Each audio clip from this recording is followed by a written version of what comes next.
The CL is looking a bit naked right now because I just replaced the carburetor in it. So I had to take off the gas tank and the seat. So we got a new carburetor. What this video I want to show you is how to remove the front wheel and tire. I remind you, I'm a novice. I'm not a motorcycle mechanic, but this will be the fourth or fifth time I've had to do this because I keep puncturing the inner tube when I'm putting the tire back on. I think I've figured out how to do that. You're going to need to get the front tire off the ground. You put a block underneath the engine here. I prefer, if you've got the ability to do it, hang it from something, use a ratchet strap, just pick it off the ground. It's a nice place to hook it on both sides of where the engine is mounted on. Alright, so on this bike, this is of course a drum brake up in front, and you've got the wheel held on with this, I think they're called a castle nut, and you want to get your cotter pin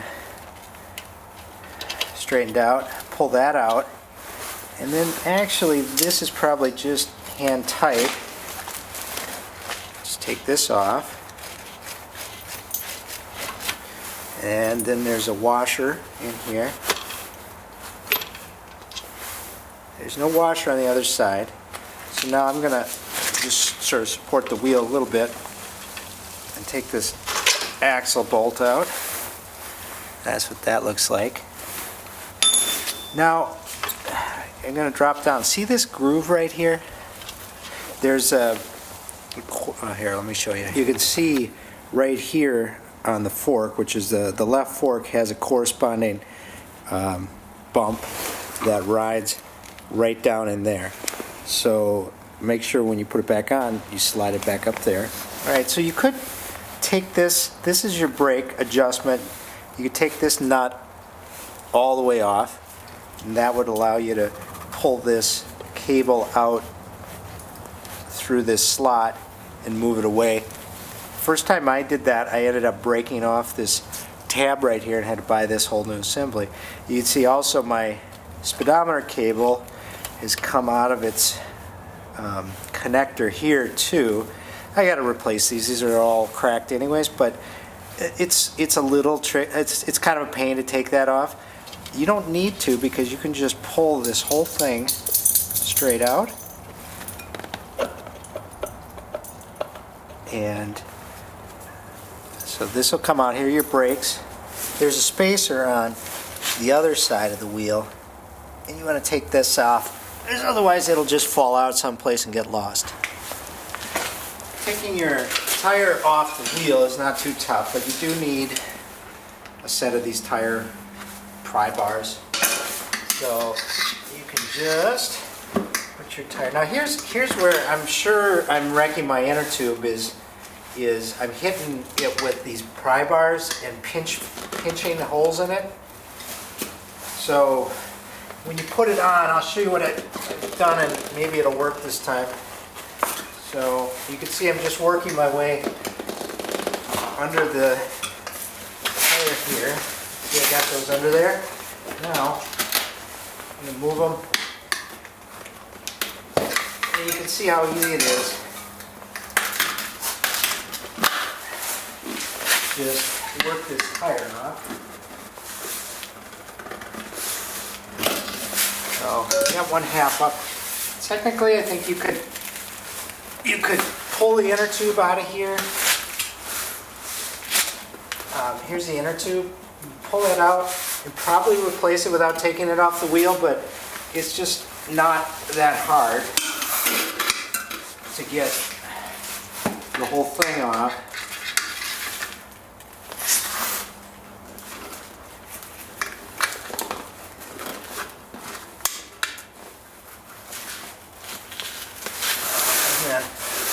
I'm just working these under here.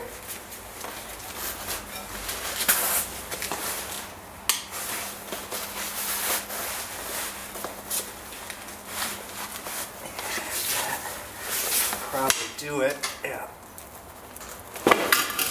Now I got my wheel out. I gotta take this nut off the inner tube, and now got that separated. Take the old inner tube out. And we'll try again. You can see I tried patching it and that didn't hold. So I think, I don't know, but having a little bit of air in it is going to help kind of get it away from the edge so that it won't get pinched off again. So this may be too much air, but I'm going to just stuff it in here.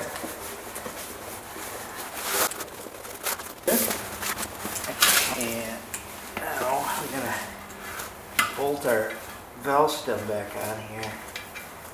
That's kind of easier said than done, but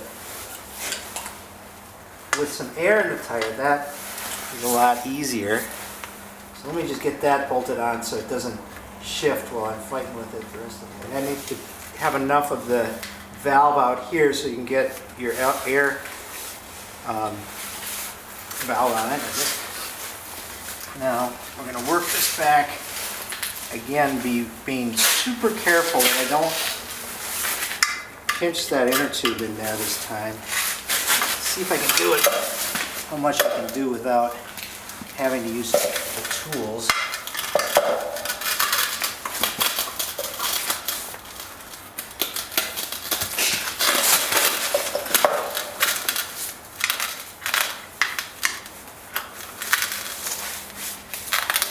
It's pretty safe because I'm on the outside of the tire now. Get that down.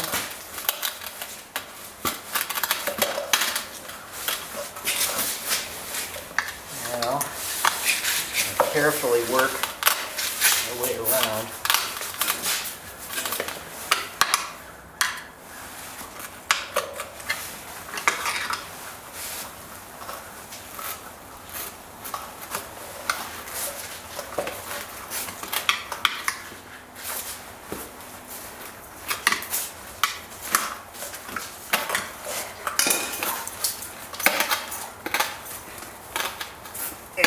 The main thing is making sure that you don't have part of the inner tube pinched in between the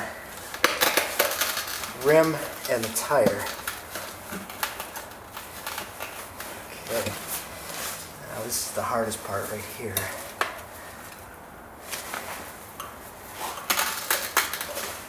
It looks fine.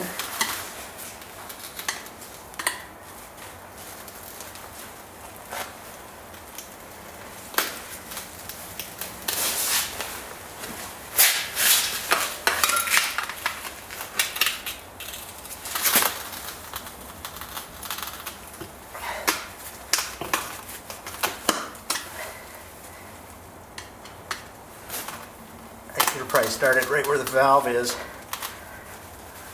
It'll still work. Okay. There we go. Alright.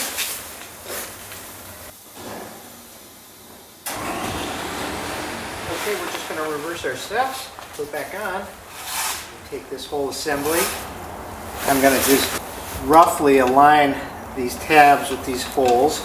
When I put it together, I'm going to go back a little ways from where I know it is, and then turn it while I'm pushing in slightly, and once you get there,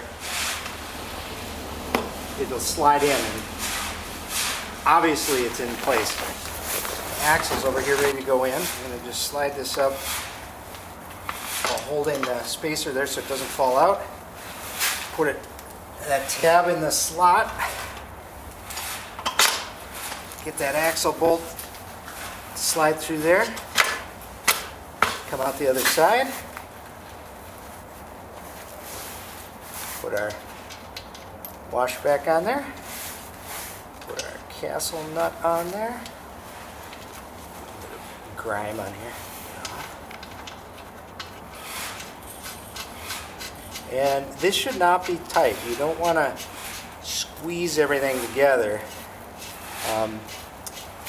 The cotter pin, which you should always replace, never reuse, will hold the the nut and everything in place. So I usually, there's probably a torque spec that you should look up, but I usually just get it finger tight.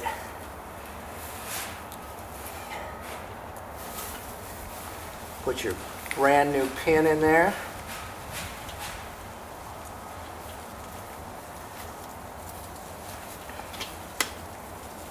And bend that over so it doesn't come out.